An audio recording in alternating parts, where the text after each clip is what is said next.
Donc, comme on l'a vu depuis ce matin, les politiques publiques en faveur des aidants se dessinent de plus en plus, se caractérisent, on y met des moyens particuliers, etc. Et lors de cette table ronde, on va essayer de mixer en fait deux entrées autour de cette question du répit. S'il vous plaît.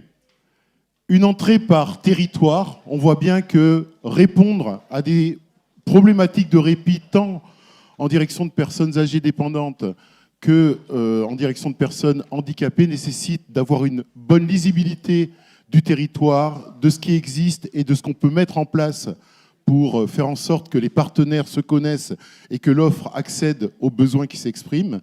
Et puis, on voulait également, on l'a vu, la question du répit aussi, c'est une question de public. Proposer des solutions de répit uniformes, homogènes pour n'importe quel type de public, ce n'est pas possible. Et donc, on a souhaité également pouvoir solliciter des structures ou des institutions qui représentent des publics particuliers autour de cette question du répit. Et donc, pour illustrer tout ça, vous voyez, on a un bel aéropage de personnes. Donc, je vais commencer en lisant, si vous voulez bien. Donc, il y aura Madame Blanchereau de la plateforme des aidants de la Charente, donc qui va présenter un dispositif qui est dédié depuis son origine à cette question de répondre à des sollicitations des aidants.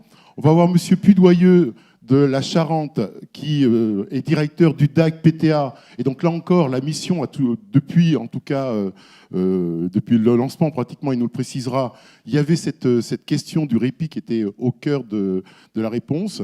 La communauté 360 de la Creuse, alors c'est Madame Velu qui vient présenter la communauté. On a déjà eu l'occasion d'échanger. Et ce qui est intéressant dans cette communauté 360, sur ce bout de territoire, me semble-t-il, c'est que cette question de trouver des solutions de répit a été au cœur de la construction de la communauté, de la manière de construire la communauté 360. Donc on va voir ce retour de territoire. Et puis pour parler de publics plus spécifiques et de besoins particuliers en termes de répit, nous aurons Monsieur Doga qui représente l'UNAFAM, donc les personnes malades psychiques et quel type d'attentes et de besoins s'inscrivent dans leur projet. Nous aurons Monsieur Sautou qui représente France Alzheimer. Oh, excusez-moi, je lis la phrase en dessous. Autisme France, il y avait FAAF. Autisme France. Et donc sur la question spécifique des publics avec TSA, adultes et enfants autour de ces questions du répit. Puis enfin, excusez-moi, France Alzheimer sera représentée par Madame Demour, qui représente France Alzheimer au niveau du département de la Dordogne, mais également qui a des responsabilités nationales, qui est vice-présidente, je crois, de France Alzheimer, donc qui a une capacité également de nous parler des politiques mises en place au niveau de l'association nationale. Eh ben, je vais commencer par vous, Madame Demour, si vous voulez bien, comme ça. Quelle place a la question du répit dans le projet de France Alzheimer aujourd'hui et d'où ça vient? Est-ce que c'est quelque chose qui est récent ou est-ce que c'est quelque chose qui fait partie de l'association finalement depuis son lancement? Bonjour, merci de m'avoir permis de venir vous rejoindre. Alors effectivement, France Alzheimer, c'est une association de famille au départ qui a été créée en 1985 et qui était essentiellement une association pour soutenir les familles qui venaient en aide à des personnes qui avaient des troubles cognitifs, essentiellement des maladies d'Alzheimer. 1985. Petit à petit, l'association a évolué et la problématique des familles, parce que nous, chez France Alzheimer, on n'aime pas le mot des dents, on les appelle des aimants. La personne malade a besoin de ceux qui la soignent et de ceux qui l'aiment, les deux, pour pouvoir tenir debout. Et donc, ce statut d'aidant, il entraîne souvent un statut d'aidé. Et la personne qui vit avec la maladie est uniquement regardée comme un aidé. Et nous, ça nous soucie un petit peu, notamment depuis que nous avons la chance d'avoir mis en place un conseil éthique au sein de France Alzheimer, qui est présidé par Monsieur Gilles, que je pense qu'ici en Nouvelle-Aquitaine, tout le monde connaît. Et donc, on a essayé petit à petit de mettre au centre de notre soutien non seulement les proches aimants, mais aussi la personne qui vit avec la maladie.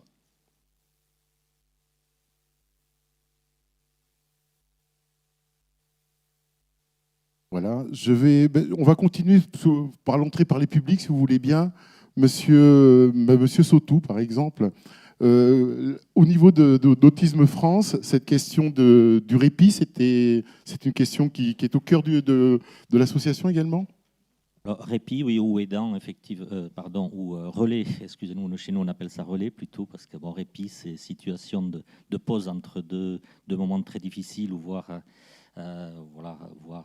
très pénible même. Hein. Donc on préfère le mot aidant, on appelle plutôt aidant. Mais bon, parlons répit ici, c'est le programme. Donc c'est au cœur évidemment des souhaits. Maintenant, le mot répit lui-même en matière d'autisme, il faut savoir que la durée d'accompagnement ou d'aide pour les familles avec autisme, c'est entre 15 à 45 ans que ça dure, avec un peloton plus proche des 45 ans de famille que de 15 ans. Que c'est très intensif aussi, que c'est une surveillance quasi permanente dans la plupart des cas et beaucoup de soutien. Donc on s'est attaché au cœur du réseau Autisme France déjà à créer autant que possible, ça a toujours été dans nos grilles qualité dès les années 90, d'associer les familles, d'associer la personne, d'associer évidemment les professionnels pour que chacun à sa place puisse contribuer à la meilleure autonomie de la personne, à la meilleure qualité de vie des familles. C'est pas un répit 100%, mais c'est déjà si on améliore la qualité de vie, que ça se passe beaucoup mieux dans les familles, etc. C'est déjà un premier chemin vers un peu plus d'autonomie, de répit, quoi, si on veut. Alors, c'est plus récent, les termes de répit. On n'a pas évidemment beaucoup de solutions, comme je pense dans beaucoup d'endroits. On essaie, on le verra tout à l'heure, de développer certaines choses. C'est au cœur de notre, évidemment, projet associatif, de notre projet d'établissement, via, effectivement, ces démarches qualité des grilles qui sont aujourd'hui la certification autisme, d'ailleurs, où cette partie collaboration et où la personne doit être vraiment autant que possible écoutée et qu'elle puisse avoir ses choix, parce qu'on fait souvent, parce qu'on on a affaire à des personnes handicapées et on a tendance, volontairement ou pas volontairement, mais enfin inconsciemment plutôt, à penser un peu à la place des autres en se disant il est handicapé, il ne cerne pas tout, etc. Mais on ne se rend pas assez compte à quel point le ressenti n'est pas le même pour nos personnes et que si on laisse du temps, si on donne vraiment un choix, sa participation est encore plus essentielle et nécessaire et plus humaine aussi au final. Donc voilà, on essaye de tendre vers ça. On n'a pas des solutions de répit, on verra tout à l'heure. Donc ça veut dire associer la personne, y compris dans le cadre de son parcours, de son projet, à la solution de répit qui pourrait être proposée. Oui, tout à fait. Bon, c'est un petit peu aujourd'hui un concept qui paraît un peu une mode en France, l'autodétermination, mais l'autodétermination, ça existe depuis très longtemps. En fait, c'est vraiment faire en sorte de s'assurer qu'on prend en compte effectivement la capacité de compréhension et de choix de la personne. Et Dieu sait si on est surpris souvent quand on creuse un peu plus avec ces personnes, en tout cas en matière d'autisme. Monsieur Doga, c'est le même type de réflexion que vous avez au niveau de l'UNAFAM. Est-ce que c'est centré sur des points peut-être qui sont plus particuliers en lien avec ce qui remonte du côté des familles ? Oui, alors l'UNAFAM, qui a une existence de vie de 60 ans, au début, effectivement, nous aidons les familles qui ont des avant de handicapés psychiques, c'est surtout des personnes qui sont malades psychiques et qui sont des hôpitaux psychiatriques. Donc là, on s'est battu, si vous voulez, pour aider ces familles. Alors, le terme d'aidant n'existait pas encore. On était l'UNAFAM, les familles et les amis. Donc, on a persisté là-dessus et donc on n'était pas beaucoup axé au début sur la fatigue des familles. Par contre, très vite, on s'est mis à aider ces familles en leur proposant un accueil, une écoute psychologique, et aussi on leur faisait des formations pour les aider à tout ça. Et la notion d'aidant est apparue, je dirais, dans le public il y a 5 ou 6 ans à peu près. Bon, c'est là-dessus. Et donc, ils ont admis effectivement que les aidants avaient un rôle justement dans le parcours de soins, parce que même encore, souvent dans les hôpitaux psychiatriques, face au personnel médical, du fait de ce problème nos jeunes sont adultes, on n'est pas reconnu. Même maintenant, on s'occupe d'abord du malade, mais les familles ont des difficultés encore là-dessus pour se faire aider. Et ce qui, effectivement, rajoute en plus au niveau de la fatigue, si vous voulez. Et donc, nous, quand on voit apparaître toutes ces structures, Communauté 360, les aides, bon, on n'en a pas parlé, des SAVS, il faut en parler aussi. Et surtout, une chose dont on ne parle pas, là, c'est les groupes d'entraide mutuelle. On accueille, donc nous, là-dessus, tout ça nous aide, je dirais, à aider les aidants. Voilà ce que je pourrais dire. D'accord. Et donc, on est dans ces dynamiques. Et bien sûr, on regrette beaucoup quand on raconte qu'il y a 87 structures, je ne sais pas quoi, tout à l'heure. Attendez, donc, on a notre place. On peut pas... On a des délais d'attente catastrophiques dont les familles sont toujours impactées. Alors, le répit, partir en vacances, les choses comme ça, on n'est pas encore là. On est plus dans une aide aux personnes, surtout au niveau administratif, parce qu'en plus, pour faire face au foisonnement, là, il y a un grand foisonnement, Communauté 300, tout ça, eh ben, donc nous, on absorbe tout ça et on essaie d'aider les familles à ces outils. Donc, je dirais, les aidants, c'est quelque chose dans notre société actuellement qui est en train de prendre de l'ampleur, mais il y a encore des choses à faire. Alors, Communauté 360, tout ça et tout, essayez de nous rendre un petit peu plus lisible, justement, ce type de dispositif. Qu'est-ce que la Communauté 360 a mis en place ou souhaite mettre en place aujourd'hui pour répondre à la problématique qui a été exprimée jusqu'à présent autour de cette question des aidants et des solutions de répit à mettre en place? Je vais peut-être dire en préalable que ce n'est pas un dispositif, c'est une méthode de coopération et de coordination. Donc ça a du sens par rapport à ce que vous disiez, je trouve. Donc il s'adresse à toutes les personnes en situation de handicap, quel que soit leur âge, quel que soit leur handicap, et aussi, en tout cas en Creuse, c'est une proportion non négligeable, je vous dirai un petit peu après, aux aidants. Des personnes en situation de handicap. Pour vous donner à peu près une proportion, on en parlait tout à l'heure avec ma collègue conseillère sur la communauté, en Creuse en tout cas, ce qui n'est pas le cas sur chaque territoire. Au niveau des appels reçus à la communauté 360 au numéro vert, c'est à peu près la moitié des appels qu'on reçoit. Donc ce sont des aidants, des parents d'enfants en situation de handicap, des conjoints, des frères, des sœurs, qui ont pour question principale vraiment la recherche de ressources, de où est-ce que je m'adresse, je ne sais pas à qui m'adresser, d'où ce qui était dit ce matin, la grande connaissance. Et là, la communauté 360 a une grande mission sur cet aspect-là, d'aller à la pêche et au recensement des ressources de chaque territoire pour pouvoir les donner en proximité aux personnes aussi. Sur ce premier chiffre, vous avez l'occasion de pouvoir échanger avec vos collègues des autres communautés 360. Est-ce que... Oui, il y en a dans la salle d'ailleurs. Oui, et donc voilà, est-ce que ce chiffre de la moitié à peu près d'appels d'aidants, est-ce que c'est commun à l'ensemble des communautés 360? Je ne sais pas, les collègues... Après, je pense que c'est lié aussi au territoire. La Creuse est effectivement un territoire aussi rural, peut-être pas tout à fait doté du même genre de structure, même s'il y a quand même beaucoup de ressources, mais qui sont peut-être plus des initiatives un peu innovantes, des associations qui se créent, qui sont, à mon sens, d'une richesse folle, et qu'il faut vraiment connaître pour pouvoir les mettre au profit des aidants. C'est peut-être pas structuré de la même façon d'un territoire à l'autre, en tout cas. Très bien. On va continuer le tour de table. On reviendra vers vous.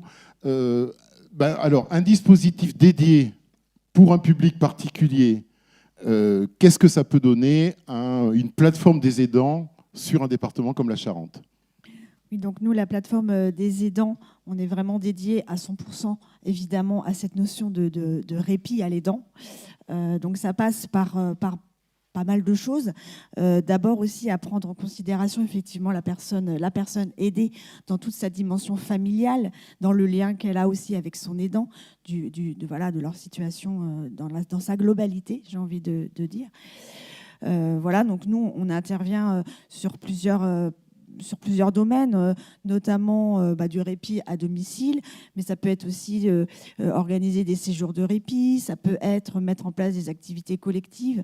On va aussi à domicile, on est en binôme avec une personne, donc une psychologue et moi-même qui suis ASG, et on essaye d'intervenir vraiment auprès de l'aidant, mais aussi auprès de l'aidé, dans les projets qu'ils souhaitent, en respectant leur temporalité aussi, parce que tout le monde ne va pas à la même vitesse, tout le monde n'est pas prêt aussi à utiliser les dispositifs de répit. Donc, on est vraiment sur cette écoute et sur cette collaboration aussi avec différents, France Alzheimer, le DAC PTA, enfin tous les partenaires en fait sur le territoire qui existent pour justement essayer au mieux d'apporter du répit à l'aidant et aussi en répondant aux besoins de l'aider dans son parcours de soins aussi. Donc là, la plateforme existe depuis combien de temps ? 2015. 2015. Voilà, en Charente, on est 2 plateformes par département en fait, sur la Nouvelle-Aquitaine. Donc il y en a une qui s'occupe du sud et de l'ouest Charente et une autre qui s'occupe du centre, nord et est. Donc vous êtes une plateforme qui a pas mal d'antériorité par rapport à toutes celles qui ont été créées récemment. Là, sur l'année dernière, vous avez proposé des solutions pour combien de personnes, combien de familles ? Alors nous, aujourd'hui, on a une file active d'à peu près 200 personnes. Nous sommes 3 professionnels sur la plateforme, donc ça, voilà, on s'ennuie pas. Hein. Ma responsable serait là, elle dirait on peut doubler les effectifs sans problème. Donc il y a une coordinatrice, une psychologue et une ASG. En tout cas, on a pu constater que depuis le Covid, on a presque doublé notre effectif en fait. Aujourd'hui, les demandes sont beaucoup plus importantes.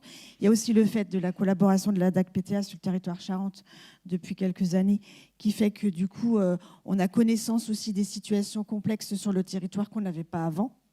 Donc voilà, on a aujourd'hui en tout cas une file active de 200 personnes à peu près. Ouais.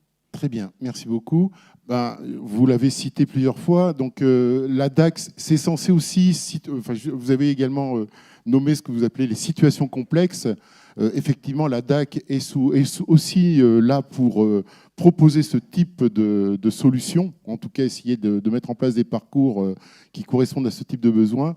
Donc, Monsieur Pudoyeux, comment vous vous intégrez dans ce territoire, dans ces différents partenaires et quelle plus-value finalement vous pouvez amener, notamment en matière de répit, parce que c'est notre sujet, pour les personnes qui vous sollicitent. Alors, nous, le DAC, le dispositif d'appui à la coordination, c'est une des dimensions. Le répit est une des dimensions proposées, puisque notre mission première, c'est le soutien aux professionnels de santé, mais pas que, le tout à chacun également, pour des questions de parcours complexes de santé. Dans cette évaluation, et c'est pour ça que nous, il y a directement une évaluation au départ sur le premier appel de notre cellule téléphonique pour savoir justement dans quelle situation la personne vit, s'il y a des aidants, dans quel état psychologique se trouvent les aidants.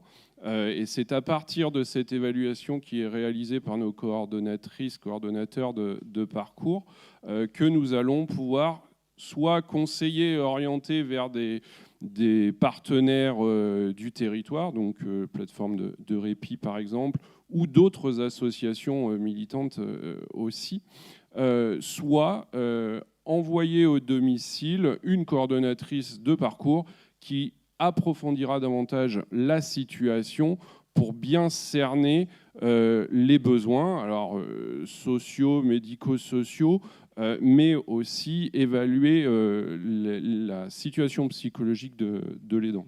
Alors, en termes d'activité, là encore, vous existez depuis combien de temps et en file active, combien de dossiers sont traités au niveau de la DAC ? Alors, au niveau de l'établissement, le dispositif a été créé en 2020. Voilà, il a une antériorité au niveau des structures gérontaux.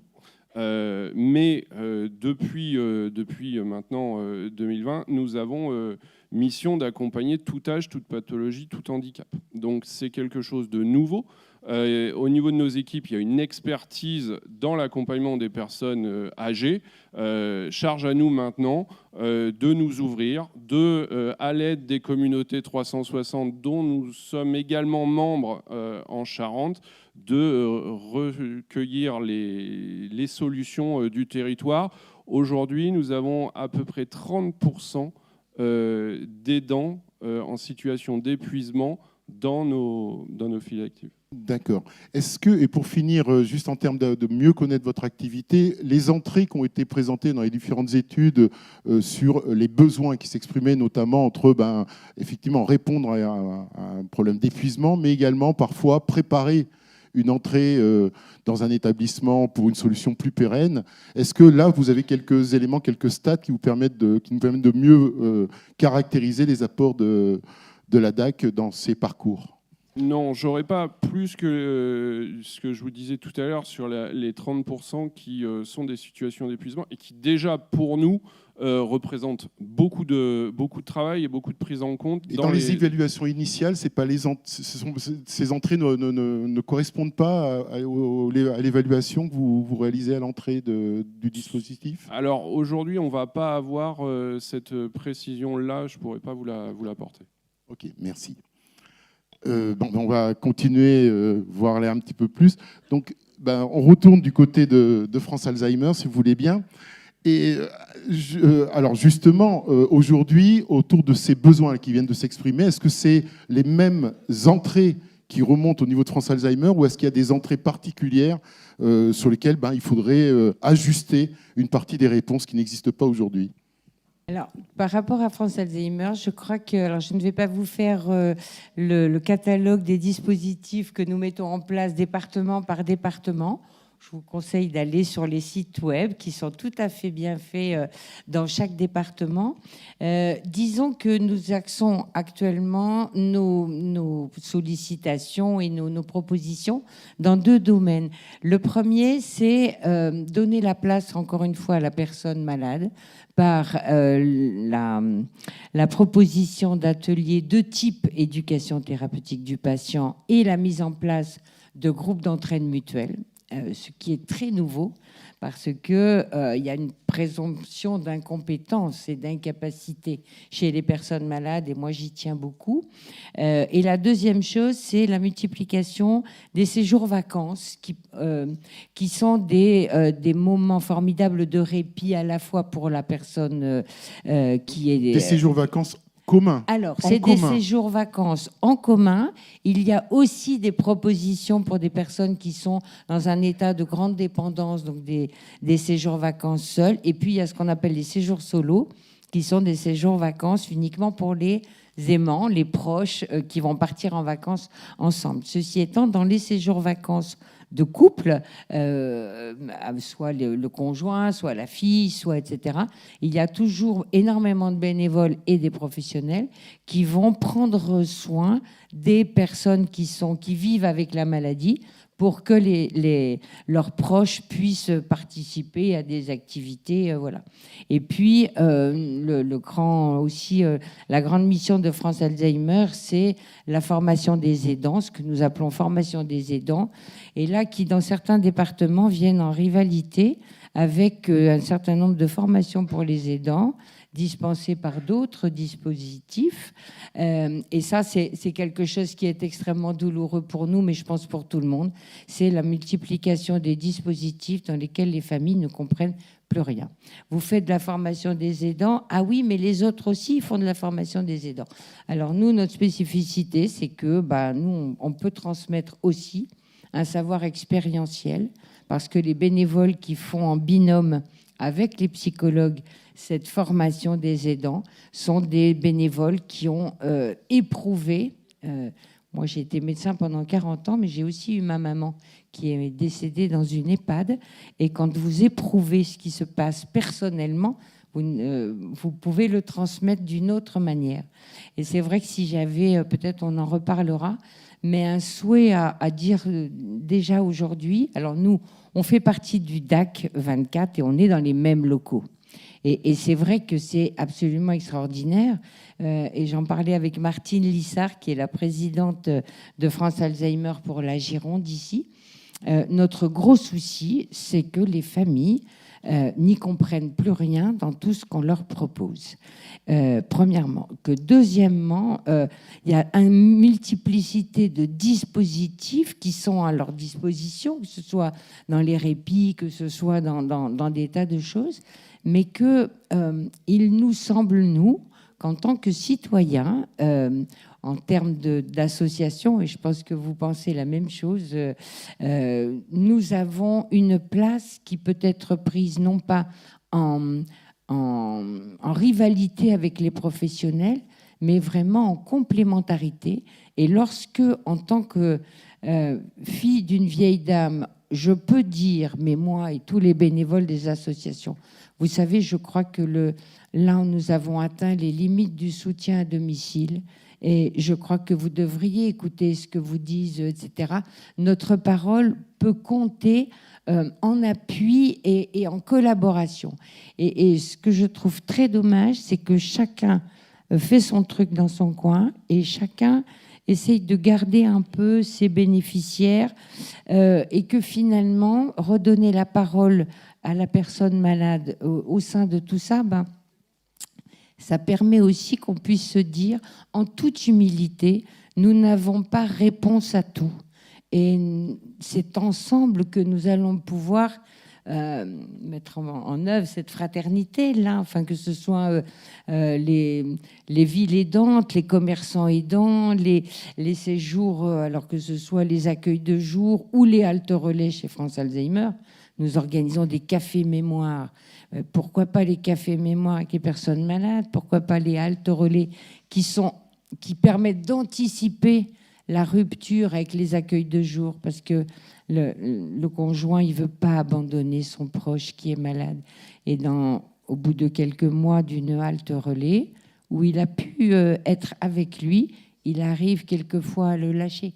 C'est comme ça pour toutes les activités, mais si j'avais vraiment un message à passer, c'est qu'on puisse arrêter de faire la même chose, chacun dans son coin, pour que les familles y trouvent un petit peu de lisibilité et qu'elles arrêtent de papillonner des uns aux autres sans jamais y trouver leur compte finalement. Donc moi je crois que je fais finir par là, je termine là, c'est que ce qui est important, c'est que chacun dans son territoire de proximité, on puisse se connaître, se rencontrer, se parler et échanger sur les besoins qui sont, comme vous le disiez tout à l'heure, au nord de la Creuse, c'est pas la même chose que dans le sud des Deux-Sèvres et dans le centre-ville de Périgueux.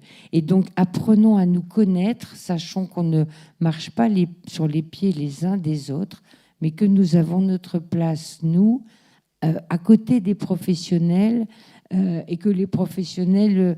alors ça, c'est des choses qu'il a fallu inventer chez France Alzheimer. Laisser toute la place aux professionnels aussi, mais je crois que ça y est maintenant, mais parlons-nous quand même. Alors, on reviendra là-dessus, hein, c'est très important, on est d'accord, notamment autour de la question de la mobilisation de l'expertise des familles dans l'accompagnement de leurs proches. Le savoir expérientiel. Le savoir expérientiel, si vous voulez utiliser les mots à la mode.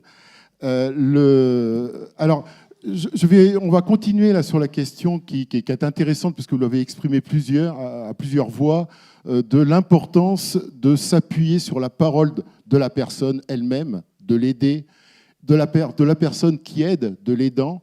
Et donc là encore, je vais me retourner vers du côté d'Autisme France, autour des besoins très singuliers. Alors on l'a vu déjà, c'est un accompagnement de très long terme. On s'engage, mais on est engagé finalement sur toute sa vie. Comment vous arrivez aujourd'hui, ou comment vous espérez demain pouvoir clairement vous appuyer sur la parole de la personne pour construire un projet qui inclut la question du répit, mais qui réponde à son projet, à ses besoins, et qu'il ait pu l'exprimer? Oui, c'était tout à fait le préambule tout à l'heure. Nous, il y a vraiment une phase de pairing qu'on appelle en autisme, de mise en confiance. On ne va pas directement faire du travail ou être en collaboration avec la personne avec autisme, voire avec la famille aussi. Il y a toute une phase de confiance, effectivement. Nous, c'est indispensable et on ne peut pas faire sans la collaboration, l'expertise, parce qu'il y a plein de choses que les familles font. Comme M. Jourdain faisait la prose sans le savoir, mais à force de côtoyer la personne, on fait des choses qui marchent, mine de rien. Mais tout ça, il faut vraiment les étayer techniquement. Et là, on a besoin des professionnels et de la technicité des professionnels. Et c'est là que les formations sont vraiment cruciales et sont si indispensables. Il y a un besoin énorme de formation, d'échange d'expérience, bien sûr.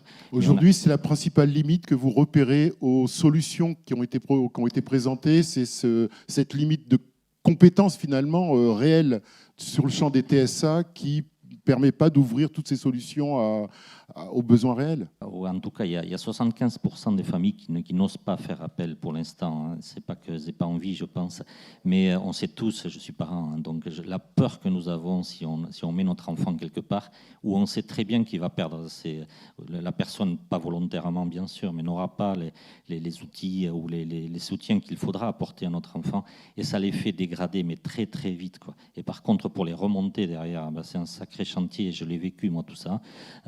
Ça prend des mois après, voire plus. Et donc, oui, il faut vraiment que l'expertise elle soit commune, que c'est un travail d'équipe, parents, aidants, professionnels, et la personne elle-même, hein, je le disais tout à l'heure aussi, la présomption d'incompétence, mais non, ils ont des capacités qu'on ne soupçonne pas, parce qu'on part du postulat qu'il est en état de diminution par le handicap ou pour d'autres problématiques, qu'il ne va pas tout percevoir et tout ça, mais ils n'ont pas les mêmes ressentis forcément, et ils ont leur choix à faire, et ils y arrivent énormément et beaucoup plus que ce qu'on pense, ça c'est sûr. Alors on a évoqué plusieurs fois les groupes d'entraide mutuelle. Alors je suis très heureux de voir que ça se déploie également du côté de France Alzheimer. Je sais que du côté d'UNAFAM, Monsieur Dougal avait cité.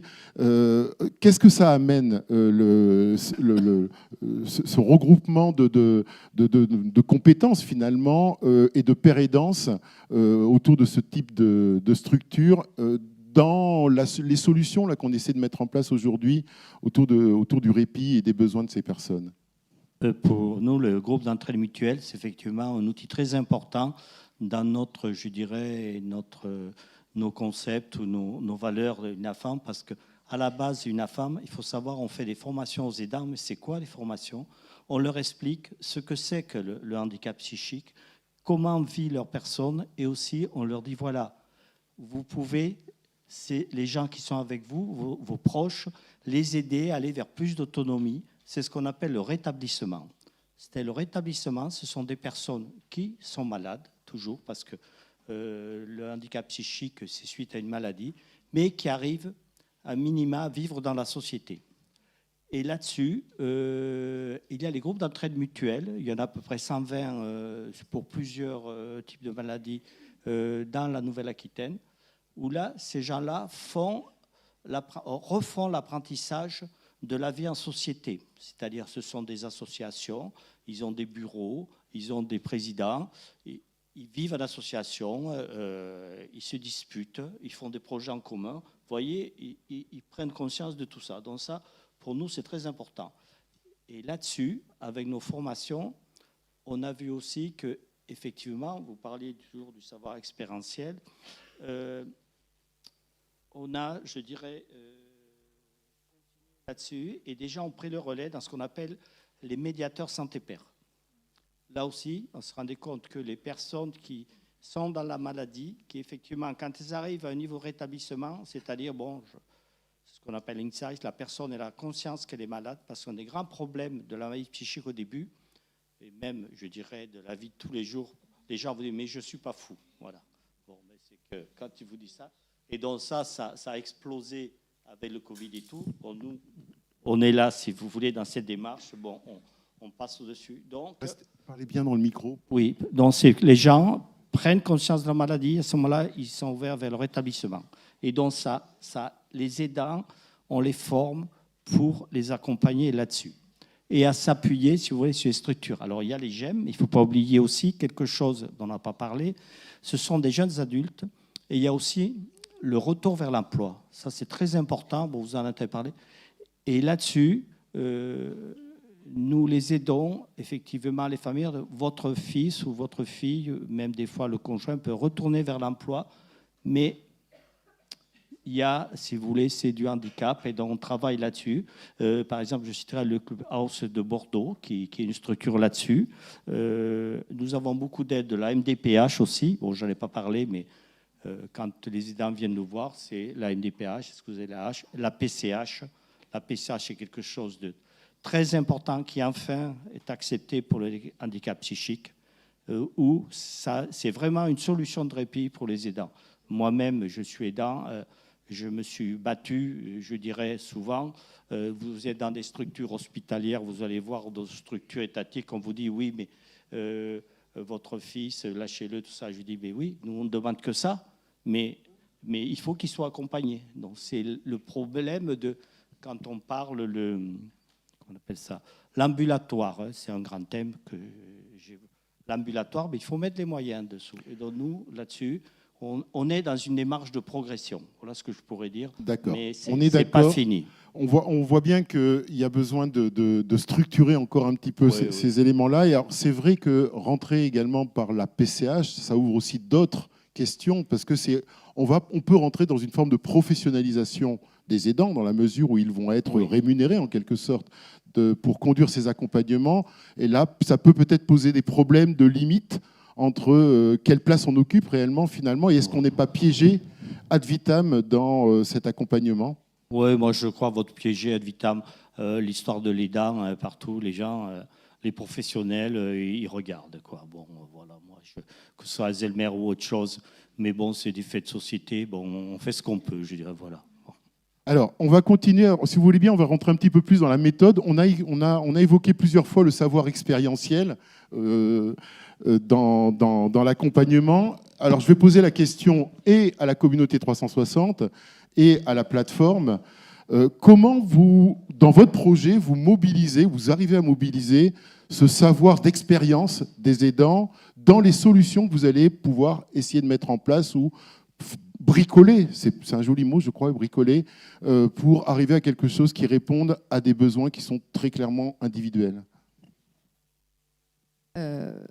Alors, j'ai parlé tout à l'heure de l'aspect plus individuel de la communauté 360 par le numéro vert, mais il y a aussi l'aspect communautaire, en fait, donc d'un ensemble d'acteurs dont certains font partie des associations, des organismes gestionnaires médico-sociaux, des organismes de droit commun, et aussi des personnes en situation de handicap et des aidants.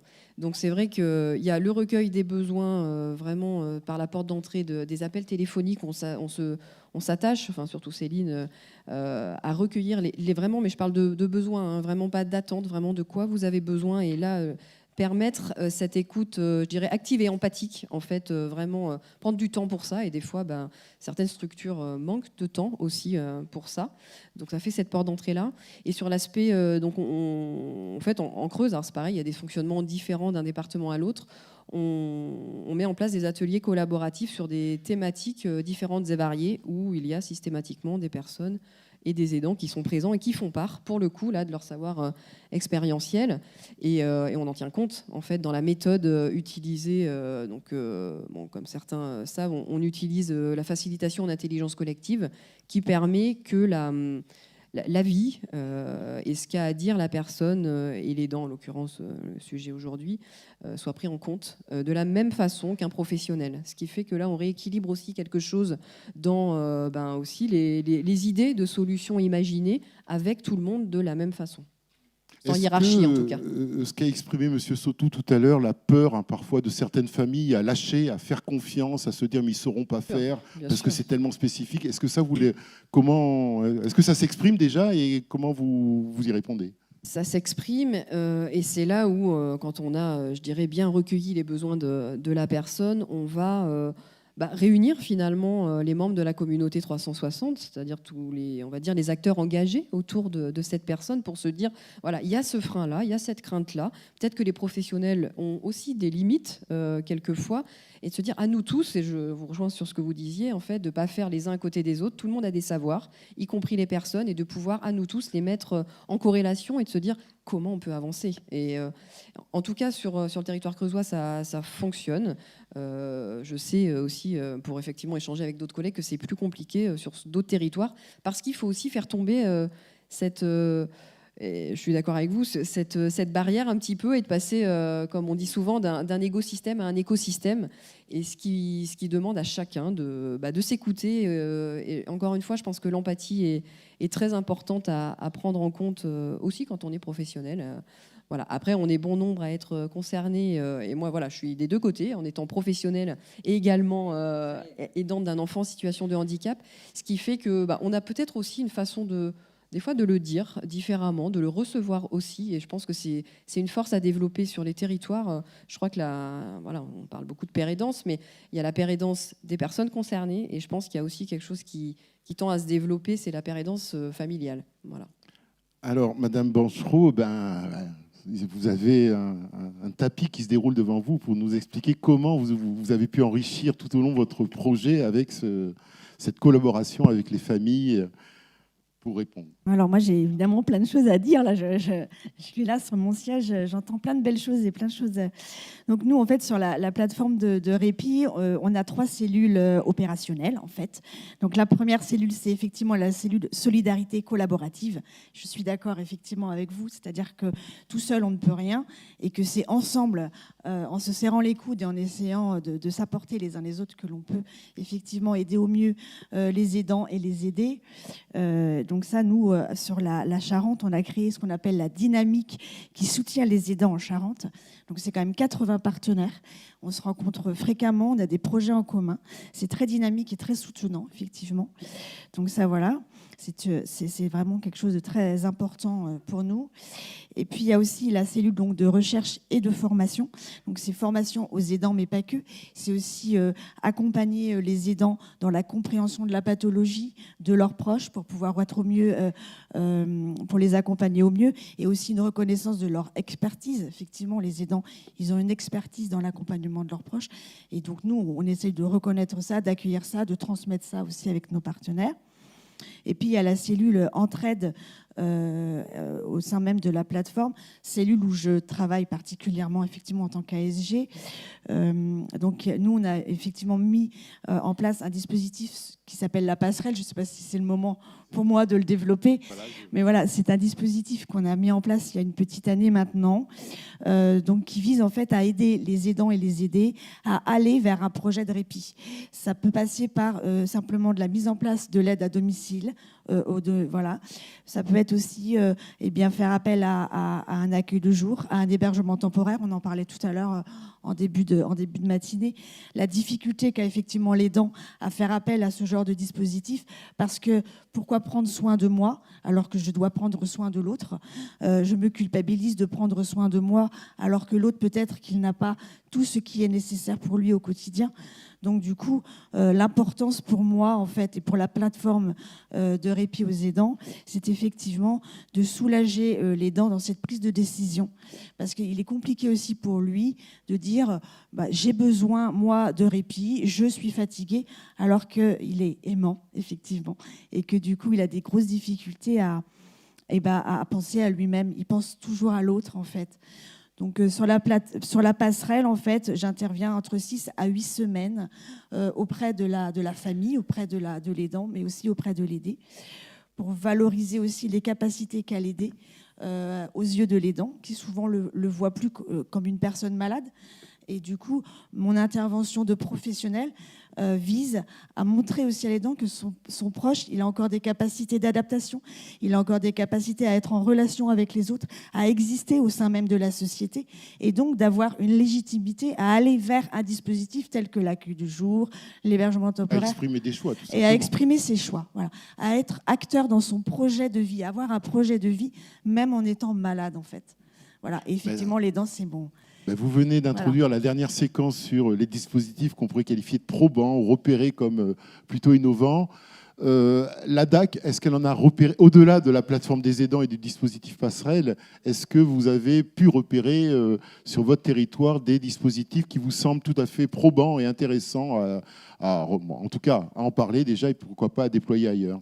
Mais je crois que tout a été dit. C'est-à-dire que le DAC a cette mission à la fois d'expertise, de connaissance des solutions du territoire et d'actualisation, mais aussi dans le cadre de l'animation territoriale, soit de fédérer sur des thèmes communs, soit savoir s'inscrire justement dans l'existant. Et Madame l'a très bien dit, le but, c'est pas de faire un nouveau groupe de travail sur quelque chose qui existe déjà, c'est de pouvoir valoriser ce qui existe.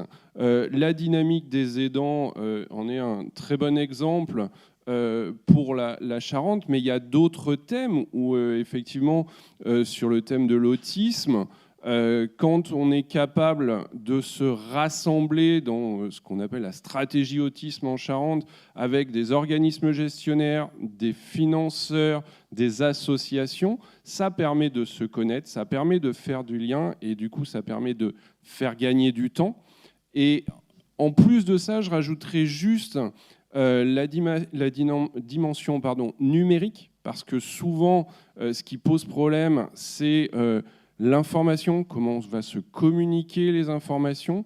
Et là, pour apporter un exemple, en Charente, à partir de la dynamique vieillissement, justement, avec le travail des EA qui au niveau de la Nouvelle-Aquitaine, porte les projets numériques notamment, nous avons pu obtenir la réalisation d'un poussoir, je dirais, qui nous permet, nous, à notre niveau, de recueillir et de se centrer sur l'aidé, d'ouvrir au partenariat et de recenser l'aidant. Et avec l'autorisation de l'aidant, cette information comme quoi l'aidant peut être en situation d'épuisement, cette fiche va être poussée directement vers la plateforme de répit qui va pouvoir rentrer en contact avec la personne sans que nos coordonnateurs n'aient d'autre chose à faire que de se centrer sur l'aidé.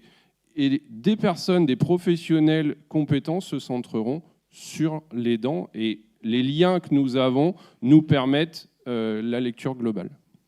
C'est très bien. Et Monsieur Sautou, alors, est-ce que vous, alors soit dans le 64 ou ailleurs, soutenu ou repéré par Autisme France, est-ce que vous auriez ce type d'expérience à nous faire partager?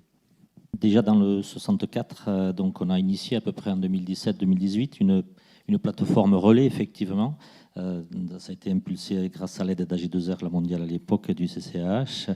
Bon, voilà, donc ces moyens, évidemment, aujourd'hui, on a la chance qu'ils vont être un peu relayés pendant un moment avec notamment le FIR. On est content, évidemment, d'avoir été retenu là-dedans. Et d'ailleurs, on vient d'être aussi sélectionné dans un projet européen transfrontalier, donc pyrénéen, avec le Pays Basque espagnol, l'Aragon, la Catalogne, l'Andorre qui s'y est mis aussi, qui n'est pas Espagne, mais qui s'y est mis, l'Occitanie, et donc le projet Autisme Pau Béarn, donc cette plateforme qu'on va enrichir, de compétences nouvelles, donc a été retenue dans ce cadre. On va y rajouter un pôle ressources, parce que je le disais tout à l'heure, on a besoin, dans un premier temps, que les familles sentent d'être en confiance et d'avoir le service plus technique autour. Donc il y a les premiers entretiens, bien sûr, qu'il convient de faire. Et très vite, avec la psychologue, il y a aussi l'aide en direct, alors des formations déjà théoriques, de base, un peu sur l'autisme, pour les familles aussi, pour les aidants, pardon. Mais très vite aussi des cas concrets, dans des petits groupes de 4 à 5 personnes. Et très vite des soutiens par rapport à l'enfant, parce que pendant que les parents, en matinée, par exemple, sont en base théorique, un petit peu, et des connaissances théoriques indispensables, bien sûr, mais les familles se forment beaucoup en matière d'autisme. À côté, dans une salle à côté ou quelque part ailleurs, les enfants sont avec un éducateur, et là il y a des repérages aussi, des particularités qui serviront un petit peu à la psychologue et à celui qui fait le plan d'action ensuite, à l'évaluation fonctionnelle, pour mettre en place effectivement des plans de répit, comme j'ai entendu tout à l'heure, donc en collaboration avec les services à domicile. Donc on a fait pas mal de repas des aidants, des cafés des aidants, etc., et fratries, des stages de sensoriel, par exemple, et bien d'autres choses. Ça m'échappe un petit peu, mais sur la sexualité aussi, par exemple, des thèmes comme ça qui finalement, on a repéré beaucoup de besoins finalement. Le sommeil aussi, par exemple. Mais ce qui a buté quand même dans la collaboration avec les services à domicile, alors eux, ils sont complètement démunis en matière d'autisme. On essaie de les superviser, tout ça, mais c'est la solvabilisation après des familles, ça a un coût, tout ça. Et aujourd'hui, jusqu'à aujourd'hui, on n'avait vraiment pas les moyens. On va évidemment maintenant y affecter d'autres moyens. On verra quel curseur on pourra mettre pour améliorer tout ça. Donc voilà, on a aussi dans le 41 d'autres expériences, mais elles ne sont pas si nombreuses que ça quand même. D'accord. Dans la volonté d'élargir la plateforme Autisme Pau Béarn, notamment en y incluant une fonction ressources, est-ce qu'il n'y a pas aussi la volonté, derrière, de rassurer, de garantir, de certifier en quelque sorte des solutions pour répondre à l'appréhension que vous avez évoquée tout à l'heure de certaines familles? C'est exactement ça. La psychologue m'a dit c'est une condition pour que les familles puissent avancer plus loin vers le relais, vers en confiance. C'est déjà qu'ils soient rassurés sur la qualité, puis qu'ils voient quoi ça, enfin que l'efficacité des professionnels bien sûr autour. Et il faut les assurer, les réassurer là-dessus. Et une fois qu'effectivement, c'est très aidant, hein, forcément des clés qui sont données par les professionnels. Il y aura effectivement un soutien parental, mais plus que parental, éducatif de manière générale, parce que ça pourra être à l'école aussi, au centre de loisirs, où il y a beaucoup à faire aussi, on l'a vu. Mais c'est une étape pour nous qui conditionne après, effectivement, de pouvoir garantir que derrière, un service à domicile pourra être là pour l'autonomie, pour souffler jusqu'à un week-end. On a une possibilité de 3-8, de faire des week-ends entiers, hein, où les services à domicile se relaient avec 3 personnes en 3-8, mais à condition qu'on ait le mode d'emploi de la personne, que le professionnel connaisse effectivement bien ce mode d'emploi, sache le mettre en application, ce qui suppose des formations que l'on fait au service au domicile et un petit peu de supervision aussi. Voilà, c'est toute une boucle comme ça de travail qu'on développe. Très bien, merci. Monsieur Doga, là aussi, est-ce que vous pourriez nous faire partager d'une ou deux expériences auxquelles l'UNAFAM a pu être associée et donne aussi une forme de label, de garantie en disant que ça c'est bien? Oui, alors effectivement, c'est avec le personnel médical, les hôpitaux. On a mis en place récemment à Cadillac ce qu'on appelle la maison des usagers. C'est une structure où on accueille effectivement les personnes qui sont hospitalisées à Cadillac et aussi les familles. On prend un café, on leur offre un café, puis elles nous font part de leurs problèmes et tout. Et donc voilà, on se rapproche d'eux. Je sais aussi de mémoire à Limoges, il y a aussi, là c'était plus loin, un pôle des usagers. Où là aussi, donc, pour préciser ce que je disais tout à l'heure, on arrive à faire des partenariats maintenant avec les professionnels et je trouve c'est porteur d'avenir, toutes ces structures-là. Il faut savoir quand même, il y a quelque chose qui existe aussi, c'est ce qu'on appelle, quand vous avez un hôpital, vous avez un coin pour les associations. C'est important aussi, les gens ne connaissent pas trop. Et en plus, dans toutes les structures, c'est une obligation.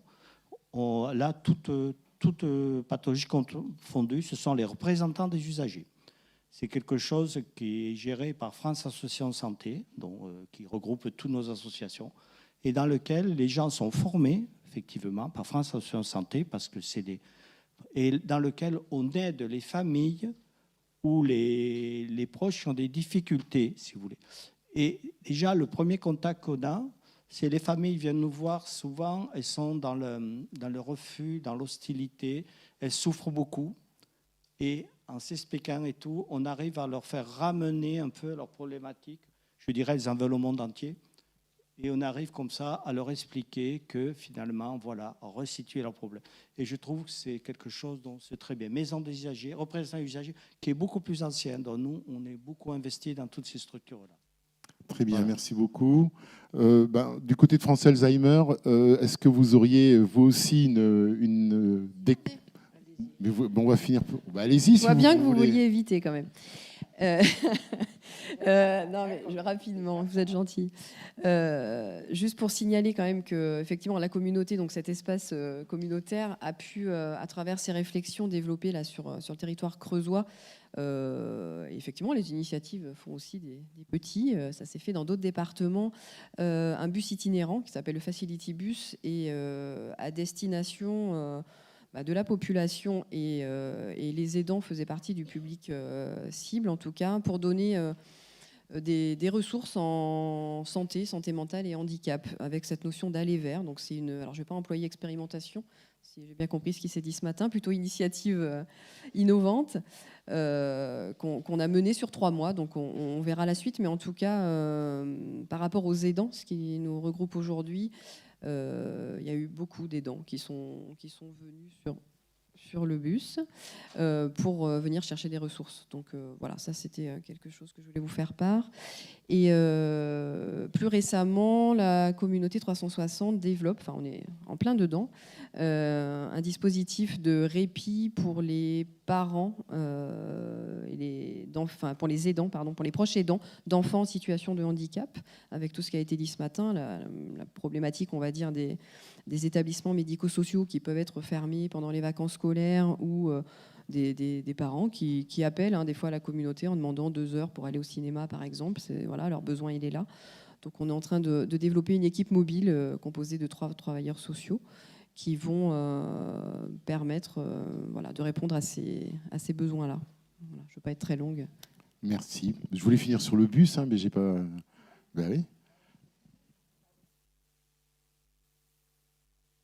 Je vais commencer par le petit mot d'humeur que je voulais partager avec vous, puis après je vous dirai tout ce qui est joli dans ce que nous accompagnons. Nous avons un gros problème chez France Alzheimer par rapport aux solutions de répit, parce que nos malades ne correspondent pas aux établissements. Et donc, nous avons des places d'hébergement temporaire qui sont libres. Nous avons des difficultés, même y compris dans les hébergements temporaires d'urgence. On est en train de faire un travail avec Hugues Delamarre et avec l'hôpital de Périgueux, parce que finalement, ce qu'on nous renvoie dans certains nombres d'EHPAD et d'hôpitaux, bien évidemment, c'est que nos malades ne s'adaptent pas à l'établissement. Je vous demande de retenir cette phrase, parce que c'est quand même assez exceptionnel. Jusque-là, il me semblait que c'était aux établissements à s'adapter à nos personnes malades qui, justement, ont des problèmes d'adaptation. Et voilà. Et en fait, ce que je dis pour la Dordogne est valable pour l'ensemble de la France, puisqu'avec mes responsabilités nationales, en fait, c'est des choses qu'on rencontre très régulièrement. Donc moi, je veux bien qu'on mette en place des tas de dispositifs, mais il faudrait voir un petit peu comment les choses sont suivies. Et c'est la raison pour laquelle, effectivement, là, je termine sur une petite note. Dans ce que nous proposons à France Alzheimer, l'idée, c'est par l'intermédiaire des chartes villes aidantes, c'est de pouvoir promouvoir cette fraternité qui est à l'œuvre dans une société inclusive, que ce soit dans la participation des personnes malades dans un certain nombre de clubs de sport, de ping-pong, de golf, d'activités de sport adaptées, et également dans les activités culturelles et musicales. Alors pourquoi est-ce que ça rentre dans les solutions de répit ? Parce que pendant ce temps-là, les proches peuvent aller faire autre chose. Et ils ont l'impression que ça n'est pas de la gentillothérapie, comme disait mon adorable ami Bernard Poc, que certains connaissent puisqu'il était médecin à Dax et que nous sommes tous les deux très vieux et très à la retraite. Et donc finalement, toutes ces activités culturelles de participation à une chorale, nous avons mis en place ça en Dordogne, la participation avec un concert donné entre une chorale de voix d'homme et les personnes malades de l'activité de musicothérapie. Et voir monter sur scène des malades d'Alzheimer avec la main sur l'épaule des choristes qui n'avaient jamais vu de malade d'Alzheimer de leur vie et qui suivaient la partition, je peux vous dire que l'émotion était au comble dans la salle. Donc en fait, ces solutions-là de répit ponctuel, qui sont... alors les cafés mémoire, on en parlait avec Madame Lissard tout à l'heure, et puis avec la personne de Talence que je ne vois plus, qui est là-bas. L'idée, c'est d'ouvrir un bistrot, d'être dans un bistrot, 1 fois par mois, 2 fois par mois, et de dire « venez boire un pot avec nous ». Et finalement, c'est des choses qui sont absolument magiques, parce que ça permet d'inclure à la fois des professionnels, des proches, des malades, des gens qui n'ont rien à y voir, qui viennent juste boire un café ou une bière. Et en fait, ça change complètement le regard sur l'autre, qui n'est pas forcément le même, mais pas tout à fait un autre. Enfin, voilà. Et donc ça, c'est des choses qui sont très importantes. Et puis, je termine sur ce fameux virage domiciliaire qui me hérisse au plus haut point, pour l'avoir vécu avec ma maman. C'est bien joli de vouloir que tout le monde reste à la maison, mais en tout cas, nous, dans notre cas, c'est souvent pas possible. Et donc, au lieu de s'occuper de l'épuisement de l'aidant qui est inévitable dans ces cas-là, faisons attention. Et avec les DAC, moi je suis très amoureuse des DAC, parce que vraiment ils nous aident énormément. Faisons attention d'évaluer les limites du soutien à domicile. Ça, c'est les professionnels. Et nous, notre métier de bénévole qui sommes déjà passés par là, c'est de pouvoir faire entendre raison, entre guillemets, à la famille, mais aussi à la personne qui est malade, des limites de ce soutien à domicile. Et je crois qu'il va falloir qu'on arrête cet EHPAD bashing, parce que c'est pas possible, c'est vraiment pas possible.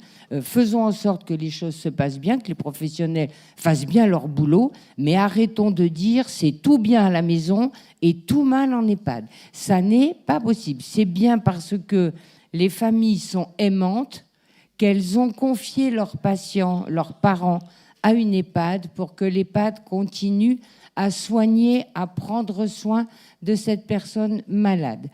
Donc arrêtons de ces EHPAD avec les lieux de vie, c'est aussi des lieux de soins psychogériatriques, mais on est tous d'accord. Mais je ne comprends pas pourquoi le discours n'arrive pas à changer. Tous les professionnels qui sont les pieds dans la gadoue auprès des personnes malades, et voilà, sont d'accord avec ça. Donc les EHPAD sont des lieux de vie, mais aussi des lieux de soins. Merci pour ces justes paroles. Je pense effectivement que vous dites très clairement ce que tout le monde pense finalement et n'exprime pas suffisamment clairement aujourd'hui. Je vous propose d'achever là-dessus.